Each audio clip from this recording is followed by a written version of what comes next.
আর আমি 12 জানুয়ারি উপলক্ষে একটি ছোট্ট বক্তব্য আপনাদের সামনে উপস্থাপন করছি।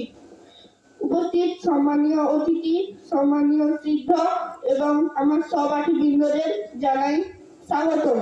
আজ 12 জানুয়ারি উপলক্ষে উদযাপন করার জন্য আমরা এখানে সবাই উপস্থিত হয়েছি।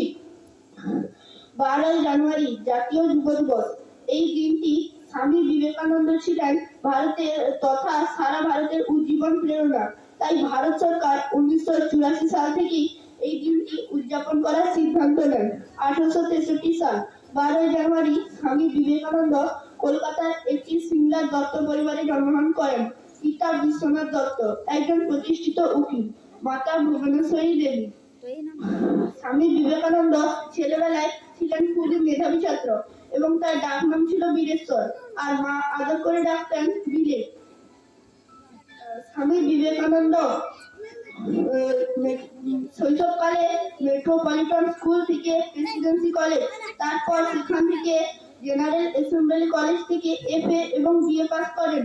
এবং স্বামী বিবেকানন্দের সম্পর্কে রবীন্দ্রনাথ ঠাকুর বলেছিলেন, if you want to know India, study Vivekananda. যেভাবে ভারতের গৌরব বলে শেষ করা যায় না, ঠিক তেমনই স্বামী বিবেকানন্দের সম্পর্কে বলে শেষ করা যাবে না। 1893 সাল 11 সেপ্টেম্বর স্বামী বিবেকানন্দ আমেরিকার চিকাগো ধর্ম সম্মেলনে যান এবং সেখানে তাকে 5 মিনিটের বক্তৃতা দেওয়ার সুযোগ দেওয়া হয় এবং তিনি 5 মিনিটের বক্তৃতায় প্রথমেই বলেছিলেন, আমেরিকা জাতি ভাই ও বোনেরা, brothers and sisters of America.